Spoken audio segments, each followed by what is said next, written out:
के नाम से लागता चल गईनी आज हम काम से मुडे में लगे सटावे किया दूजी सलेंसर छुआवे ना जाने कौन मजा पावे किया दूजी सलेंसर छुआवे कोरा में धरे जिया डरे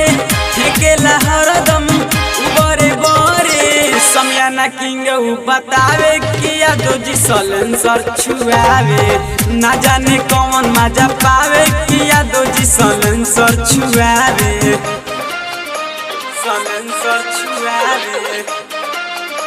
सलेंसर छुआवे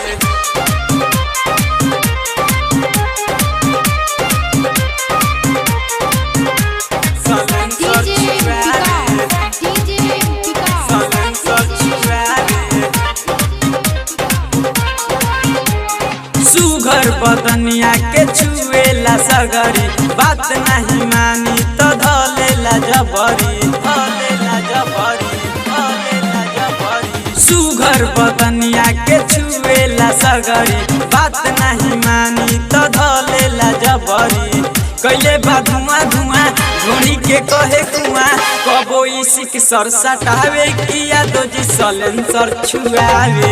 ना जाने कौन मजा पावे किया दूजी सलेंसर छुआवे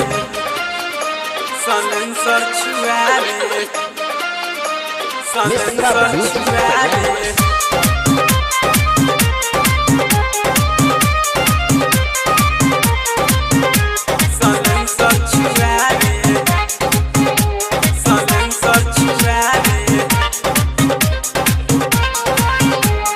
सचिन चंदन कैसे के कहीं लव कुश के दाव बोला कब तक साही कब तक साही